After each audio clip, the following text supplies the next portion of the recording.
Ahoy, you salty sailors. Time to raise anchor and set sail for your best scrawny life. Arrgh. Alright, crappie spawn.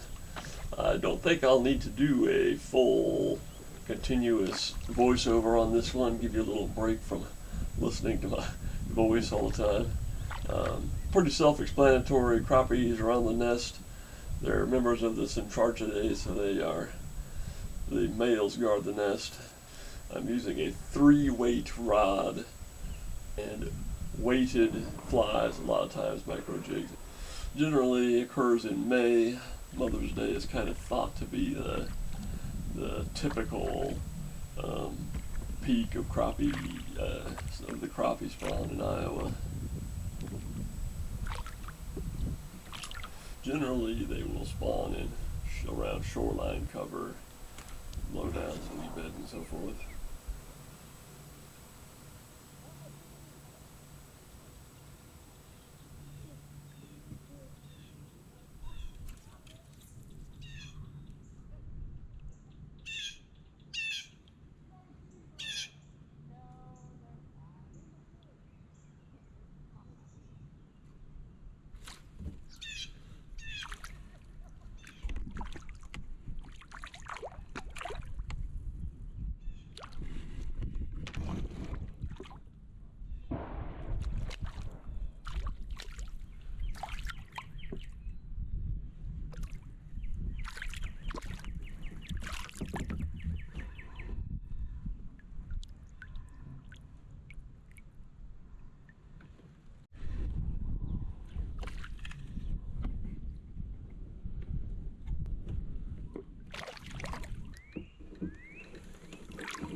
Look at one of the micro jigs.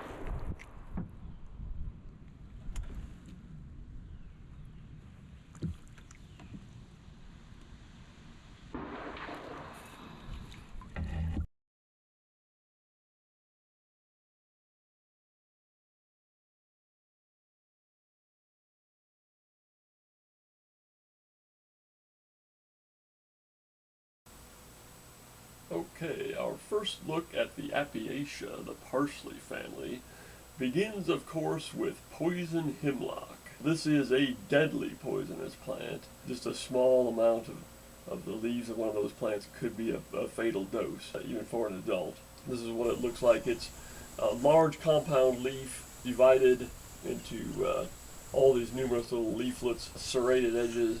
It is frequently found around streams and other bodies of water, but that's not necessarily an identifying characteristic.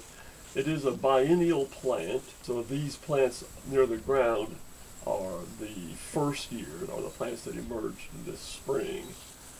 This footage was taken during fall, and then these stalks with these umbels, these seed umbels on the top, are the stalks that emerged that produced seed earlier this summer. Now, the Apiaceae is sometimes referred to as the umbellifera because most of them produce these umbel-shaped seed heads. And an umbel is just simply a dome or umbrella-shaped structure where the seeds and flowers are born.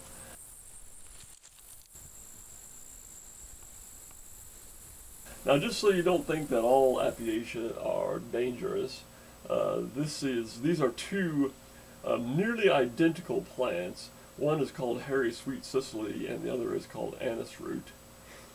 The only difference between those two is that the styles on the flower in Osmorhizolungus stylus, these styles extend beyond the petals on the flower, so you can't differentiate them unless they are in bloom.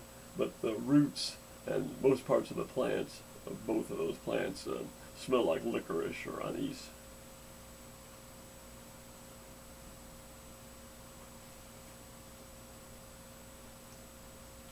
All right, now of course, if those crappies just aren't big enough for you, there are other species of fish that are spawning or pre-spawn feeding at this time.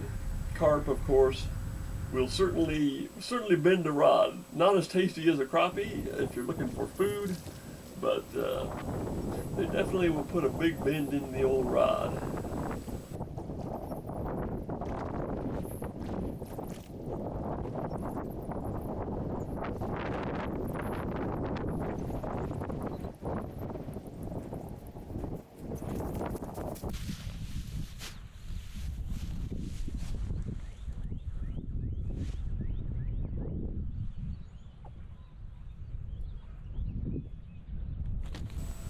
Of course, gar are one of my favorite fish to chase at this time of year as well.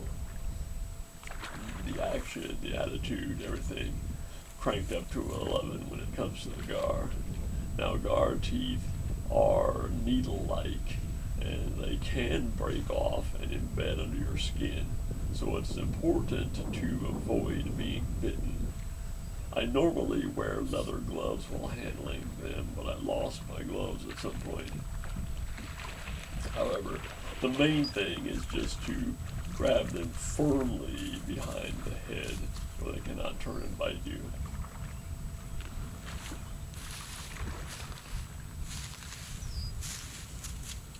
And the treble hooks that I use in conjunction with the two flies for gar, the barbs have been removed so that if you get impaled with the hook, it's easy to remove the hook.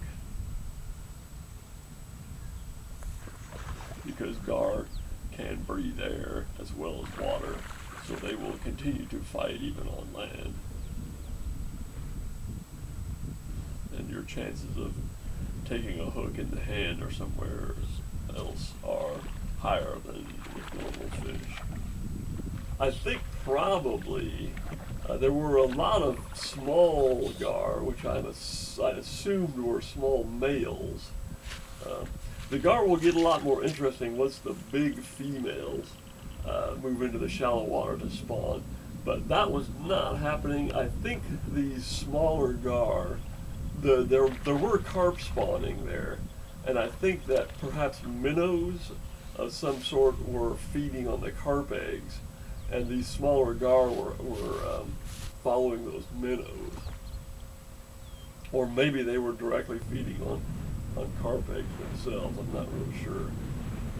When I had left Des Moines, I hadn't looked at the weather that day. I looked at it the night before, and they said rain in the north,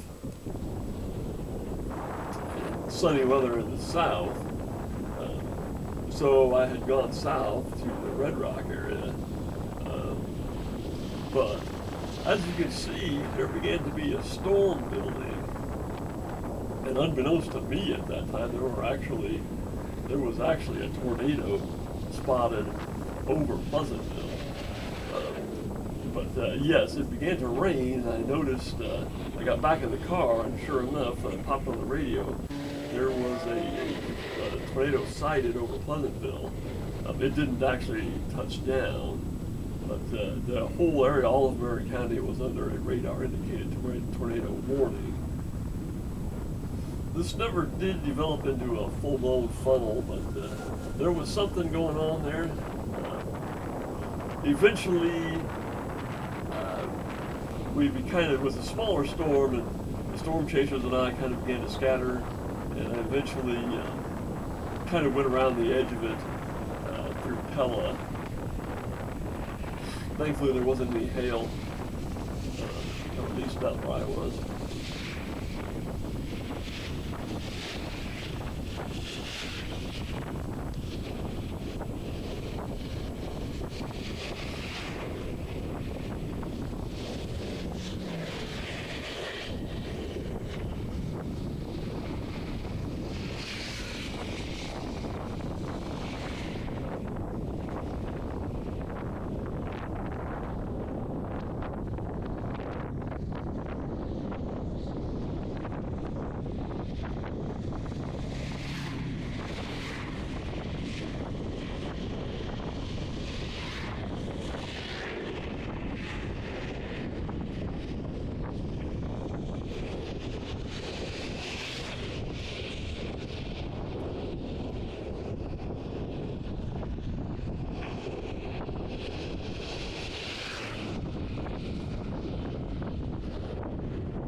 And eventually I made it back to the lake and caught a big catfish and so forth.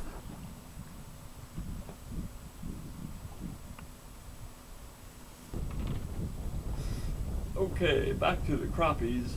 A cold front followed that storm for a couple days. I checked out Roberts Creek again. I was hoping to find the big females up in the creek spawning.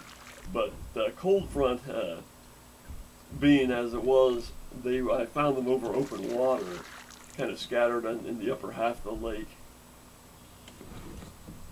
which is not my favorite way to target them. But we got a couple decent sized gar there.